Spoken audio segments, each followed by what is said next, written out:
تو اللہ تعالیٰ ہمارا جو تقوی کی روش اختیار کرتا ہے، اللہ تعالیٰ کوئی نہ کوئی نجات کا راستہ اس کے لیے نکال دیتا ہے، کوئی نہ کوئی مخرج نکال دیتا ہے جہاں سے اس کے لیے معاملات آسان ہو جاتے ہیں۔ وَيَرْزُقْهُ مِنْ حَيْثُ لَا يَحْتَسِبُ، اور اسے وہاں سے رزق دیتا ہے جہاں سے اسے گمان بھی نہ ہو۔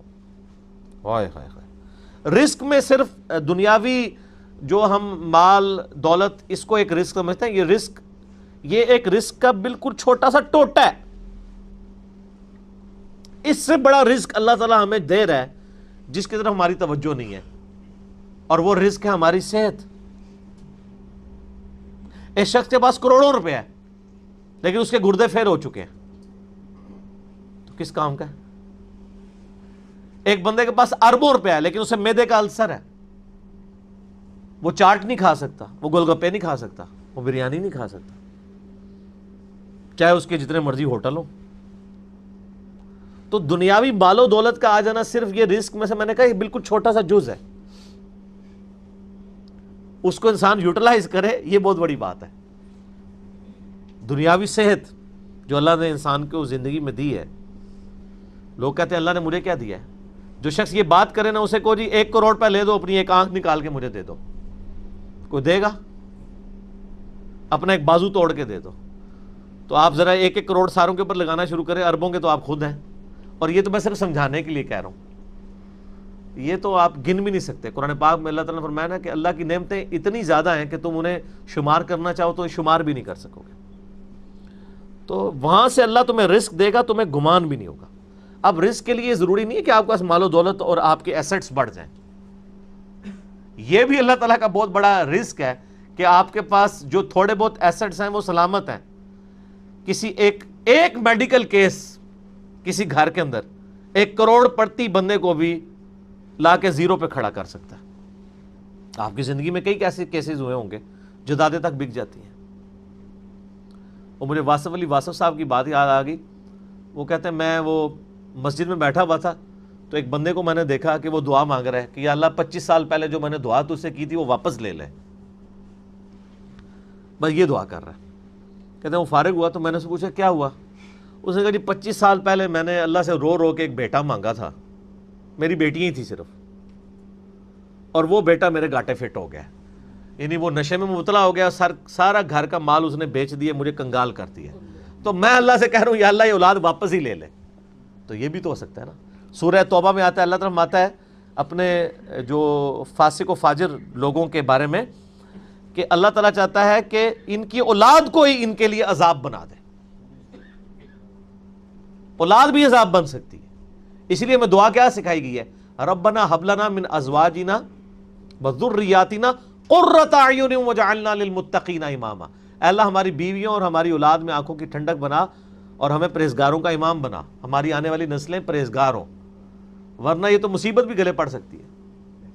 تو ایک میڈیکل کیس آپ کو کہاں سے کہاں لے کے جا سکتا ہے، ایک بچے کا نافرمان ہونا آپ کو کہاں سے کہاں لے کے جا سکتا ہے، اور اس سے بڑی ناکامی تو آخرت کی ناکامی ہے۔ ایسا بچہ بھی ہو سکتا ہے کہ جو آپ کی دنیا تو برباد نہ کرے لیکن آخرت برباد کر دے، اس کی وجہ سے آپ گناہوں میں مبتلا ہو جائے۔ تو یہ بھی رزق کی ایک فارم ہے۔ رزق صرف یہ نہیں ہے کہ آپ کے لیے مال پانی کھل جائے، بلکہ مال سبسسٹنس لیول پہ بھی موجود ہے، لیکن آپ کو کوئی ایسی تکلیف نہیں آ رہی کہ جس کی وجہ سے آپ کا مال نہیں نکل رہا۔ ورنہ ایک بندہ 10 لاکھ روپے مہینے کا کماتا ہے اور 9 لاکھ روپے اس کا نکل جاتا ہے، تو کیا فرق پڑا اس کو؟ اس نے کون سا ایسٹ بنا لی ہے؟ اور جو اذیت گزار رہا ہے ولادہ سے، اس کو تو کوئی سوچ بھی نہیں سکتا، جو ذہنی ٹینشن ہے۔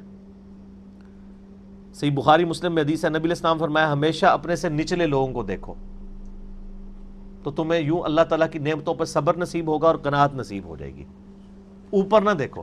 اور پھر بخاری مسلم میں یہ حدیث ہے کہ ابن آدم کے پاس اگر سونے کی 2 وادیاں ہوں تو وہ خواہش کرے گا تیسری وادی بھی مجھے مل جائے، اس کا پیٹ صرف قبر کی مٹی بھرے گی، والعیاذ باللہ تعالی۔ بخاری مسلم دونوں میں حدیث ہے کہ انسان کہتا ہے میرا مال میرا مال میرا مال، نبی علیہ السلام فرمایا تیرا مال تو وہ ہے جو تو نے کھا پی لیا یا پہن کر بوسیدہ کر دیا یا اللہ کی راہ میں خرچ کر کے آخرت کے لیے محفوظ کر لیا، باقی جتنا مال ہے وہ تو تیرے ورثہ کا مال ہے، تو کہتا ہے میرا مال ہے۔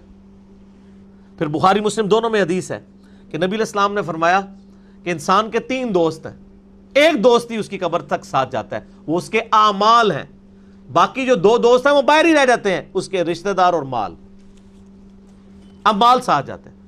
مال بھی آپ ساتھ لے کے جا سکتے ہیں، لیکن وہ مال جو آپ نے پہلے اپنی زندگی میں اپنی مرضی سے اللہ کی راہ میں خرچ کر دیا ہے، وہ اللہ کے ڈیوائن بینک میں جمع ہے. وہ قرآن پاک میں سورۃ البقرہ میں آیا 700 گنا تک کہ اللہ تعالیٰ کر کے لوٹائے گا، بلکہ یہاں تک فرمایا کہ یہ اللہ تعالیٰ کو تم قرض دے رہے ہو اور اللہ تعالیٰ اس قرض کو لوٹائے گا. دیکھیں کتنا قدردان ہے کہ دیتا اللہ ہے، اور جب اسی کے دیے ہوئے میں سے آپ اسی کی راہ میں خرچ کرتے ہیں تو وہ کہتا ہے کہ یہ تم نے مجھے قرض دیا ہے. اللہ کہتا ہے میں تمہارا مقروض ہوں، تمہیں لوٹاؤں گا. یہ ہے اللہ تعالیٰ کی قدردانی.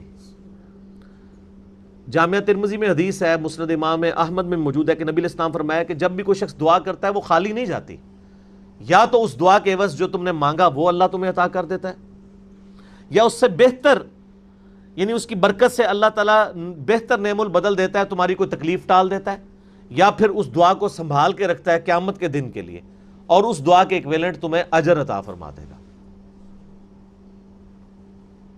تو دعا تو بہت ضروری ہے، اللہ کی طرف رجوع لانا ہے. ٹاپک اور طرف چلا جائے گا، فی الوقت اس کی طرف آپ کنسنٹریٹ کریں کہ اللہ تعالیٰ مارا کہ تمہیں وہاں سے رزق ملے گا، تمہیں گمان بھی نہیں ہوگا. وَمَن يَتَوَكَّلْ عَلَى اللَّهِ، اور جو کوئی اللہ پر توکل کرے، فَهُوَ حَسْبُهُ، تو اللہ اس کے لیے کافی ہے.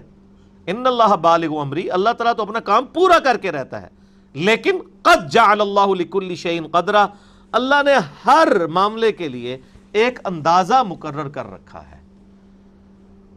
اسی کو ہم وہ کہتے ہیں نا کہ اللہ کے ہاں دیر ہے اندھیر نہیں ہے.